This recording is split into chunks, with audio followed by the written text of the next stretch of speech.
YouTube, above average Cody here to discuss the rumor whether or not high FOV is the true meta for the new Bandit Evo in Halo Infinite Ranked. Now, I have always been a low FOV is better for the battle rifle truther since the start of this game. I've run 97 FOV for a long time, so I was hesitant to give this one a try. But I made the switch to high FOV, 115 to be exact. I ran it for 2 days, and I've assembled the pros, the cons, and some reasons why I may just be keeping it at a higher FOV here for Season 5 of Ranked. Now, I'm going to assume a lot of you already know what FOV is, but it basically stands for Field of View. It is a slider that allows you to basically see a bigger field of view, so you will either see more of the map or less of the map. This can lead to things appearing larger or smaller, the reticle scaling, the aim assist scaling, and everything frankly feeling a lot different. That's why this has been a really hot topic for a long time. Now, guys, I'm going to try to breeze through these pros and cons as quickly as possible, and the first and easiest one, guys, is the reticle appears smaller. When you go from low FOV to high FOV, the reticle scales with it. Everything appears further away from you, including the reticle, which just makes it smaller. So if I go down to my former 97 FOV, guys,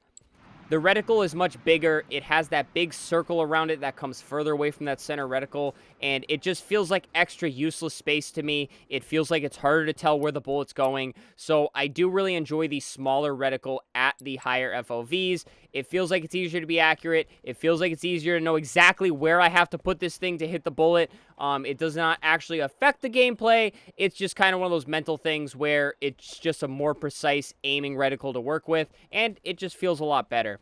Now, the second thing I want to talk about, guys, is aim assist feels much stickier at the higher FOV. This is kind of a tough one to explain, but I'm going to do my best. So aim assist does in fact scale with field of view.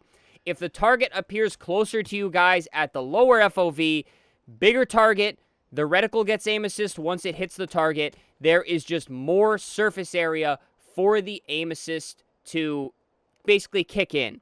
However, when the target is smaller, there is a smaller window for the aim assist to kick in, because target appears further away with the higher field of view. Smaller target, it means a smaller window for the aim assist. However, when there is a big and a wide target, be it on my 97 FOV, guys, right? Bigger target, it can feel like there's less, like the aim assist doesn't feel quite as strong because it is a bigger target. It is a more gradual pull across the target. So it doesn't feel like there's as much aim assist going on, but there is a bigger area for the aim assist to pull. Now, the opposite happens when you go to the higher FOV. Smaller target, smaller area for the aim assist to kick in, but it can make the aim assist pull feel much stronger, and you can see how much it's turning my screen compared to how much it was pulling my screen when we were on the lower FOV, guys. Again, bigger target, it appears closer, low FOV. High FOV, smaller target, appears further away, and this is what makes the aim assist feel stickier. You're not necessarily getting more aim assist, it is just scaled differently because the target is smaller. Now, I think this is much better for accurate aimers, because if you have a big problem over-aiming, under-aiming, or you're way too jumpy with your reticle, guys, this high FOV really won't help you or make the aim assist feel any better. I'm not saying this is going to make your aim better, but if you are already an accurate aimer with this gun, guys, you're good at snapping to the target accurately, keeping your reticle tracked over the enemy, this stickier feeling aim assist can do wonders for your gunfights, especially at close range, which is actually the next pro I want to get into. Close range gunfights are much easier, at least from my point of view, much easier at the higher field of view. It just feels like this higher pull, it's just easier to keep, thank you bot for meleeing me, it's just much easier to keep the reticle over the enemy for me. I'm not saying it is literally making it easier, But with this stickier feeling aim assist, if you're already pretty good at tracking the enemy, especially up close, guys, it feels so sticky. You can see how it's actually turning my screen with the pull of the aim assist on this weapon.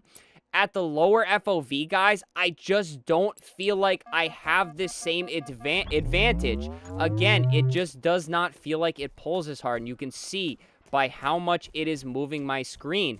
So it is much easier to accidentally shank my reticle off the enemy and miss a bullet or two, and then you're in these we've all been in these close range gunfights. You're in one of these gunfights where you're missing every bullet left, right, you are losing your mind, and then you lose the gunfight, or you have to go for a melee trade. However, on the higher FOV, this reticle pull feels so much better, and it just feels like even if I'm going to miss wide, it's just so easy to snap up. And I saw people on Twitter doing like how easy it is to just do this and hit the bullet. It becomes even easier at the high FOV, guys. The aim assist is already really high for this weapon, but the close range gunfights, the aim assist just feels so much stickier, and it makes those gunfights feel so much easier to get wins in. I do recommend trying it, but again, guys, I think this is a bigger pro if you are already a pretty accurate player with this gun in ranked. And lastly, guys, this tip is just very basic FOV tips that you'll get with or without the gun. You get to see more of the screen, and the gameplay feels a lot faster because all of the surroundings are just passing you by, because you're able to see a lot more, and it looks a lot wider. So you can see how nice and fast it looks like I'm moving around the map.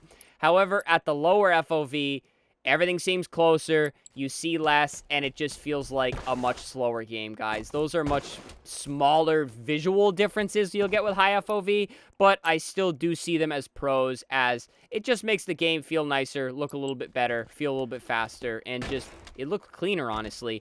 Now, into some of the negatives for this gun. Obviously, I already mentioned, guys, the reticle gets bigger. I'm not going to beat that one dead. However, as I talked about, if your aim is not very good, again, you have trouble over-aiming, under-aiming, or keeping your reticle over the enemy, guys, I really don't think you're going to see a huge advantage by going to high FOV, because again, although the aim assist feels stickier when you're over the enemy, if you have trouble getting it to the enemy and you're just dragging your reticle all over the place, this is going to be an absolute nightmare. So I do not think this is the meta for everybody, but my recommendation to that would be, guys, work on your aim, play lower sense if you have to, and then try the high FOV, because I promise you, the pros I just kind of put at the beginning are pretty substantial, and I really like the changes. And now, guys, I talked a lot about close range. I need to talk a little bit about long range.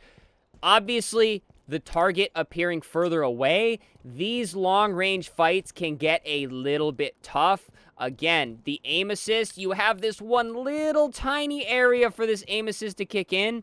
So the long range fights that you were able to not scope in and just blast people with 97 FOV, at least I was, I do have trouble now, but this can be countered by scoping in a little bit more. So the distance that I was scoping in with for the battle rifle is a little bit shorter with the Bandit, so this is kind of a bit of a trade-off, although I feel like I'm getting the stickier aim assist and I'm winning a lot of gunfights at this range. This range further away gets a little bit tougher, guys, but again, scoping in really isn't that bad with this gun, as long as you're pretty good at using the left stick, not doing too much right stick and getting kicked out of the scope. I think you can counter off this con pretty easily. And then, of course, guys, the normal FOV cons. You see less of the screen. Game feels slower. I briefly already explained that, so I'm not going to go too crazy with it. But I will talk about whether or not I will be sticking with the high FOV or going back to my 97. And my honest answer is, right now, I'm going to be sticking with the 115. The pros I mentioned at the beginning of the video, guys, are just... they feel substantial enough with this gun where I can't immediately justify going back to the 97 FOV. I'm not saying I feel mega cracked, but I am saying these close range gunfights, which is where the Bandit really shines and pumps damage, they feel a lot easier to win. a lot easier to sink damage, and I'm doing a lot less of that goofy miss-left, miss-right stuff that often happen in those close-range gunfights. These are very awkward gunfights to take, but again, with this amazing aim assist pull, this insane aimbot, the KBM players will say, that you get with the higher FOV at this range, guys, I feel like it is enough a payout where I'm willing to deal with scoping in at long range. I'm already pretty decent with the scoped in gunfights, so if I have to scope at a shorter distance than I did with the battle rifle, I don't really think that is all that bad for the advantage that I'm getting at the close range with the aim assist pull on the Bandit Evo. So for now, I'll be staying at 115. I was really skeptical on changing because I loved 97 FOV, but there's a lot of rumors that pros are switching to higher FOV. I've had a lot of friends telling me to switch, and I gave it a try. I've run it for 2 days. I love it. I'm going to keep running it, and I just want to do my best to kind of paint the pros and cons out for you guys, so maybe you can decide whether it's maybe right for you to try it, maybe it's not right for you to try it, or maybe you have to work on some other things before you just jump up to the 115 FOV. Again, 115 is just where I settled on. Some people are doing 120, some people are doing 110, some people are staying at 100. It's all personal preference, guys, but again, if your aim is pretty decent, I think giving the high FOV a shot is worth it for you. But let me know all your thoughts down in the comments, guys. Outside of that, subscribe to the channel. Tons of Halo content, guys. We're streaming it 5 days a week. Great community here. So hit that sub. Come be a part of it. Leave a like on the video, guys. And, of course, channel membership. Super thanks. If you like support monetarily, helps me out a lot as a content creator. But please, do not feel like you have to. But alrighty, guys. Let me know what you think. I hope this one helped you out. Hope you learned something. Stay happy, stay healthy, and stay tuned for the next video.